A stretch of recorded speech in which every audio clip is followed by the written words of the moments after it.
साधना का भाई नहीं था। वो बचपन से ही भगवान गणेश को राखी बांधती आ रही थी। हर बार की तरह इस बार भी साधना रक्षाबंधन पर अपने भाई गणेश को बांधने के लिए राखी खरीद कर लाना चाहती थी। इसके लिए उसे पैसों की जरूरत थी। मालकिन, मुझे थोड़े पैसे उधार दे देते, कल रक्षाबंधन का त्योहार है, मुझे थोड़ा सामान खरीदना था। देख साधना, तेरी माँ के कहने पर मैंने तुझे अपने घर झाड़ू पोछे के काम के लिए रखा है, ठीक है? अब रोजाना तू थोड़े थोड़े पैसे मांगती रहेगी तो ये बात मुझे बिल्कुल पसंद नहीं है। और वैसे भी तेरा तो कोई भाई नहीं है, जहाँ तक मैं जानती हूँ, तो तेरा कौन सा खर्चा होने वाला है कल? कहीं रक्षाबंधन के बहाने अपने खाने पीने के लिए तो पैसे नहीं मांग रही है ना? नहीं मालकिन, मेरे भाई हैं भगवान गणेश, मैं बचपन से ही उन्हें राखी बांधती आई हूँ। पहले जब मैं काम नहीं करती थी तो माँ बापू से मांग लेती थी, पर अब मैंने सोचा मैं आपके घर काम पर लगी हूँ तो आपसे ही उधार ले लूं, फिर आप मेरी महीने की पगार में काट लेना। हैं, तू तो बड़ी चालाक है। भगवान की राखी लेने के बहाने तू मेरे से पैसे ले लेगी, फिर उसके बाद जब महीना होगा और जब मैं काटने लगूंगी तो कोई और बहाना लेकर आ जाएगी। नहीं नहीं, मैं तुझे कोई उधार नहीं दूंगी, महीना जब पूरा होगा तभी दूंगी। अभी जा, मुझे कल रक्षाबंधन की तैयारी के लिए बहुत से काम करने हैं। साधना को लगा कि अब वो भी काम करने लगी है तो वो अपने पैसों से भगवान के लिए राखी और कुछ मिठाई खरीद लेगी, पर यहाँ तो वो निराश ही हो गई क्योंकि उसकी मालकिन ने उसे पैसे देने से मना कर दिया। साधना को पता था कि उसके माँ बापू को पिछले कुछ दिनों से मजदूरी का काम नहीं मिला है, इसलिए उनके पास भी पैसे नहीं होंगे। इसी सोच में वो घर की ओर जा रही थी। उधर कैलाश पर्वत पर भगवान गणेश और माता पार्वती ये सारा दृश्य देख रहे थे। माताश्री, मेरी बहन साधना इस समय संकट में है। वो मुझे बचपन से राखी बांधती आ रही है, अब मुझे उसकी सहायता करनी ही होगी। माताश्री, मुझे एक भाई होने का फर्ज निभाना होगा, पर मैं कैसे उसकी सहायता करूं माताश्री? चिंता मत करो पुत्र, इस कार्य में मैं तुम्हें सहयोग करूंगी। रक्षाबंधन या फिर कोई भी त्योहार जितना भक्त का होता है उतना भगवान का भी होता है। तुम अपनी बहन के प्रति अपने फर्ज को अवश्य निभाओ पुत्र। राखी की तुम चिंता मत करो, उसका प्रबंध मैं कर दूंगी। बस तुम तो अपनी बहन से राखी बंधवाने की तैयारी करो, मैं शीघ्र ही लौट आऊंगी। ठीक है माताश्री, मैं आपकी प्रतीक्षा करूंगा।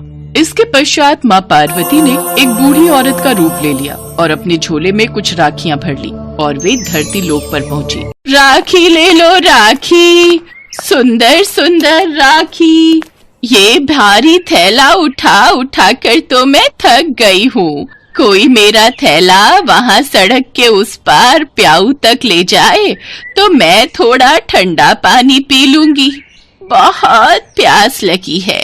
कोई है जो मुझे सड़क के उस पार तक ले जाएगा?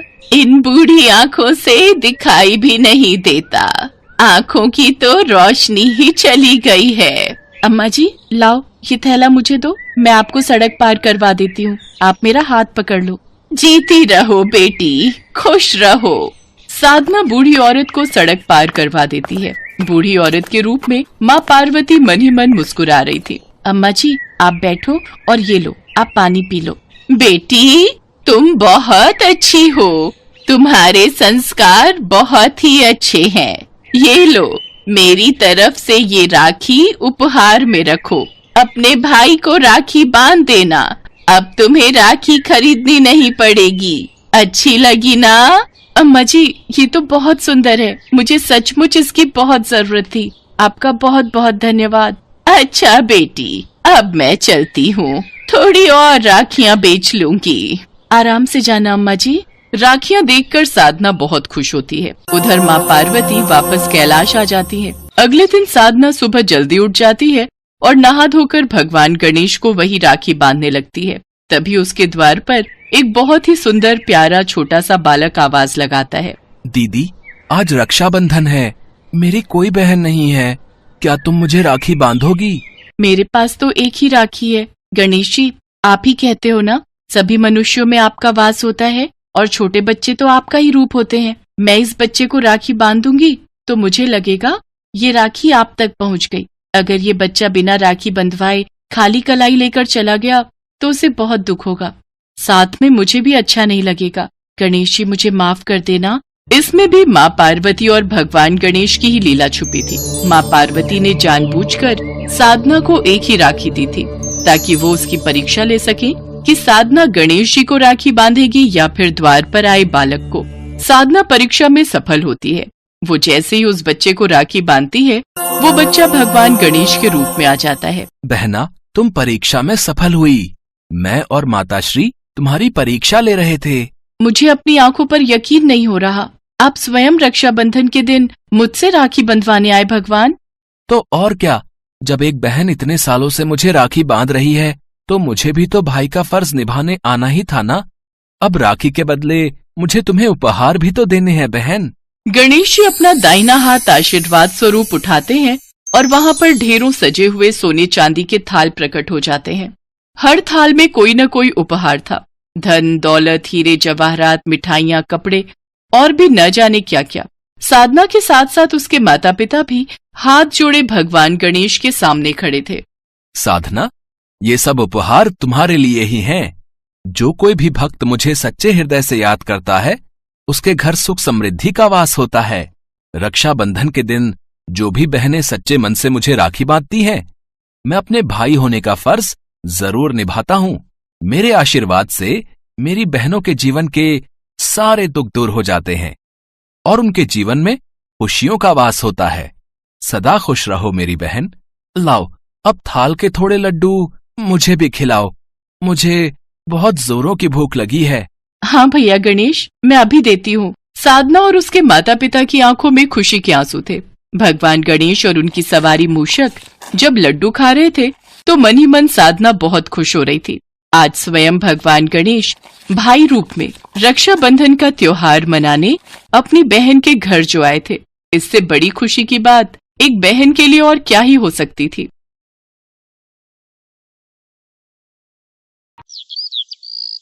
गंगुआ नाम का एक चोर था। वो चोरी का काम इतनी सफाई से करता था कि पुलिस भी उसे आज तक नहीं पकड़ पाई थी। वो हमेशा चोरी करके पुलिस के हाथों से बच निकलता था। गंगुआ रोज रात को चोरी के लिए निकलता और किसी न किसी बड़े सेठ के घर में हाथ मार ही लेता था। गंगुआ की पत्नी ममता उसे कई बार चोरी के लिए मना करती, पर वो अपनी पत्नी की बात नहीं मानता था। तुम्हें कितनी बार कहा है ये चोरी का काम छोड़ दो। अब तो आसपास के मोहल्ले वाली औरतें भी मुझ पर शक करने लगी हैं। वो यही कहती हैं कि तुम्हारा पति तो कोई काम ही नहीं करता, दिन भर सोया रहता है, फिर हमारे घर का गुजारा कैसे चल रहा है। अब मैं उन औरतों को क्या बोलूं कि रात भर तुम चोरी करते हो और दिन में घोड़ी बेचकर सोते हो। कुछ तो शर्म करो। अरे क्यों सुबह सुबह मेरी नींद खराब कर रही है? सोने दे। वैसे भी कल रात चोरी करके कुछ भी हाथ नहीं लगा। मुझे तो लगता है तेरी ही नजर लग गई है। जब देखो मुझे काम के लिए टोकती रहती है। अब मुझे सोने दे, रात को मुझे फिर से चोरी पर निकलना है। गंगुआ रात को चोरी करने निकलता है, पर उस रात भी वो किसी भी घर में चोरी नहीं कर पाता। ऐसे ही कई दिन बीत जाते हैं। गंगुआ परेशान हो जाता है क्योंकि अभी तक उसने कोई भी चोरी नहीं की थी। वो गुस्से में भरा हुआ घर लौट आता है। उसी गांव में मोतीलाल नाम का एक बहुत ही अमीर और लालची व्यापारी रहता था। मोतीलाल दिखावा करने में बहुत ही माहिर था। गांव वालों के सामने वो खूब दान पुण्य करने का दिखावा करता ताकि सब गांव वाले उसकी खूब वाहवाही करें। मालिक, कुछ गांव वाले मिलने आए हैं। हाँ हाँ, उन्हें अंदर भेज दो और सबके लिए चाय पानी का इंतजाम करो। सब गांव वाले मोतीलाल के लिए कुछ न कुछ उपहार लेकर आए थे। अरे अरे, आप सब इतना कुछ ले आए? क्या जरूरत थी इतना कुछ लाने की? सेठ जी, आपने गांव में पानी की नई टंकी लगवाई है, इसलिए गांव वाले उपहार स्वरूप ये थोड़ा बहुत लाए हैं। और ये मेरी तरफ से फसल के नए आम बच्चों के लिए लाया था। अरे तुम सब गांव वालों के काम आना और गांव की सेवा करना ही तो मैं अपना धर्म समझता हूँ। ठीक है, मैं ये रख लेता हूँ।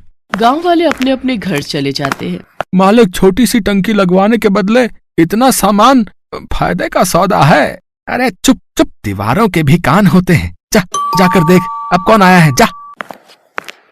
मालिक, शिव मंदिर के पंडित जी आए हैं।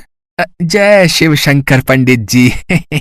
जय शिव शंकर मोतीलाल जी, मंदिर की सेवा कार्य के लिए आपके पास आया हूँ। शिव मंदिर में इस सावन में नया त्रिशूल लगाने का विचार बन रहा है।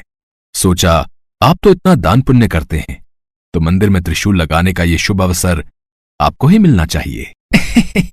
ये तो बहुत अच्छा किया पंडित जी, जो आपने मुझे ये बात कह दी।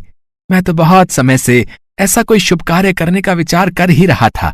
ठीक है, त्रिशूल के लिए जितने भी पैसे लगे आप मुझे बता देना और त्रिशूल खाली सोने का बना होना चाहिए। मोतीलाल ने पंडित जी को सोने के त्रिशूल के लिए हाँ तो कर दी, पर पंडित जी के जाने के बाद वो सोच विचार में पड़ गए। सोने का त्रिशूल बहुत महंगा आएगा, दिखावा करने के चक्कर में तो मैं लुट ही गया। मोतीलाल ने शिव मंदिर में त्रिशूल लगवा ही दिया। सारे गांव वाले मोतीलाल की वाहवाही करने लगे। मोतीलाल घर लौट आया। उसी रात गंगुआ मोतीलाल के घर चोरी करने घुस गया, पर वो नहीं जानता था कि मोतीलाल जगा हुआ है। मोतीलाल ने गंगुआ को चोरी करते हुए पकड़ लिया। अच्छा, तो तू मेरे घर में चोरी करने आया था? तू नहीं जानता, मेरा नाम मोतीलाल है। मोतीलाल, मेरे घर में चोरी करना असंभव है। मैं दिन के साथ साथ रात में भी जागता हूँ, समझा? लगता है मेरी किस्मत ही खराब है। इतने दिनों बाद चोरी करने का मौका मिला और वो भी पकड़ा गया। अब तो ये सेठ मुझे पुलिस के हवाले कर देगा। आज तक मैं पुलिस के हाथों पकड़ा नहीं गया, आज पहली बार मैं पुलिस के हाथों पकड़ा जाऊंगा। अरे अरे, घबरा क्यों रहा है? घबरा मत, मैं तुझे पुलिस के हवाले नहीं करूंगा, है? पर बदले में तुझे मेरा एक काम करना होगा। हाँ, आप जो भी कहोगे मैं करूंगा, पर मुझे पुलिस के हवाले मत करो। तुझे शिव मंदिर में लगे सोने के त्रिशूल की चोरी करनी होगी और वो त्रिशूल मुझे देना होगा। शंकर जी के त्रिशूल की चोरी? पर हाँ, शंकर जी के त्रिशूल की चोरी। तुझे अभी इसी समय त्रिशूल चुराकर मेरे पास लाना होगा, उसके बाद मैं तुझे छोड़ दूंगा। नहीं तो तू जानता है, मैं शोर मचा दूंगा और तुझे पुलिस के हवाले कर दूंगा। फिर पुलिस तुझे महीनों तक नहीं छोड़ेगी। हाँ ठीक है सेठ जी, मैं अभी जाकर त्रिशूल चुरा कर लाता हूँ। गंगुआ उसी रात शंकर जी के मंदिर जाता है और त्रिशूल को चुराकर सेठ मोतीलाल को दे देता है, पर गंगुआ को उस रात नींद नहीं आती। अगले दिन सुबह पूरे गांव में शोर मच जाता है कि शंकर जी के त्रिशूल की चोरी हो गई है। सुनो जी, तुम्हें पता है शंकर जी के मंदिर से सोने के त्रिशूल की चोरी हो गई है। कहीं ऐसा तो नहीं कि त्रिशूल तुमने चुराया हो? मुझे सच सच बता दो, अगर तुमने ऐसा अनर्थ किया है तो भगवान से क्षमा मांगकर त्रिशूल वापस मंदिर में लगा दो। तुम्हें पता है, कभी कभी तो मुझे ऐसा लगता है तुम्हारे पापों के कारण ही आज तक मैं मां नहीं बन सकी। शायद तुम्हारे पापों की सजा हमें संतान का सुख न मिलकर मिल रही है। ममता रोने लगती है। गंगुआ जब ममता को रोते हुए देखता है तो उसे अपने ऊपर बहुत पश्चाताप होता है और वो ममता को सच सच बता देता है। मुझे माफ कर दो, मैं चोरी करने में इतना अंधा हो गया था कि मैंने भगवान को भी नहीं छोड़ा। मैंने अपने आप को बचाने के लिए शंकर जी के त्रिशूल को चुरा लिया और उस लालची सेठ मोतीलाल को दे दिया। अब मैं क्या करूं ममता? तुम पंडित जी को और गांव वालों को सब सच बता दो। डरो नहीं, सेठ मोतीलाल तुम्हारा कुछ नहीं बिगाड़ पाएगा। मैं तुम्हारे साथ चलती हूँ। गंगुआ मंदिर पहुँचता है। वहाँ पर गाँव वालों की भीड़ लगी थी। सेठ मोतीलाल भी मंदिर में ही खड़ा था। सेठ जी, आपने इतने मन से भगवान शंकर के मंदिर में त्रिशूल लगवाया और देखिए कल रात को चोरी हो गया। सचमुच मैं इन सब बातों के लिए बहुत शर्मिंदा हूँ। पता नहीं चोर मंदिर के भीतर कैसे घुस गया। कोई बात नहीं पंडित जी, भगवान की जैसी मर्जी। अच्छा मैं चलता हूँ, कोई और सेवा हो तो बता देना। कहाँ चल दिए पंडित जी? कहीं त्रिशूल लेने तो घर नहीं जा रहे? क्या मतलब है तुम्हारा? क्या तुम जानते नहीं हो कि त्रिशूल की चोरी हो चुकी है? पंडित जी, चोरी का त्रिशूल सेठ मोतीलाल के घर पर ही है। अगर आप सबको यकीन ना हो तो आप इनके घर की तलाशी ले सकते हैं। ये तुम क्या कह रहे हो? सेठ मोतीलाल बहुत ही धार्मिक प्रवृत्ति के व्यक्ति हैं और त्रिशूल तो उन्होंने स्वयं ही मंदिर में लगवाया है, तो फिर त्रिशूल इनके पास कैसे हो सकता है? पंडित जी, ये सेठ मोतीलाल देखने में ही धार्मिक है पर मन से बहुत ही बुरी प्रवृत्ति के हैं। गंगुआ पंडित जी और गांव वालों को बीती रात की सारी सच्चाई बताता है, जिसे सुनकर सब लोग हैरान रह जाते हैं। सेठ मोतीलाल के घर की तलाशी लेने पर शंकर जी का त्रिशूल मिल जाता है। सेठ जी, ये त्रिशूल अब आप ही रखो। आप अब इस त्रिशूल को मंदिर में लगाने के अधिकारी नहीं हैं। भगवान तो श्रद्धा के भूखे होते हैं। यदि आपका मन नहीं था दान पुण्य करने का तो आप हम सभी को साफ साफ कह देते। ये दिखावा करने की कोई आवश्यकता नहीं थी। आज के बाद इस शिव मंदिर में आपके दिए पैसों का चढ़ावा नहीं चढ़ेगा। और पंडित जी, हम गांव वाले भी सेठ मोतीलाल के हाथों से कोई धर्म कर्म के कार्य में मदद नहीं लेंगे। हाँ, हर कोई सेठ मोतीलाल के खिलाफ हो जाता है। सेठ मोतीलाल अपना समूह लेकर घर चला जाता है। हे भोले शंकर, आज मैं आपके सामने ये प्रण करता हूँ कि मैं आज के बाद कभी भी चोरी नहीं करूंगा, हमेशा मेहनत की रोटी कमाऊंगा। गंगुआ, तुमने बहुत ही ईमानदारी का काम किया है। देखना, भगवान भोलेनाथ तुम्हें इसका फल अवश्य देंगे। उस दिन से गंगुआ ने चोरी करना छोड़ दिया। अब वो मेहनत मजदूरी करता था। ममता भी गंगुआ को मेहनत मजदूरी करते देख बहुत खुश थी।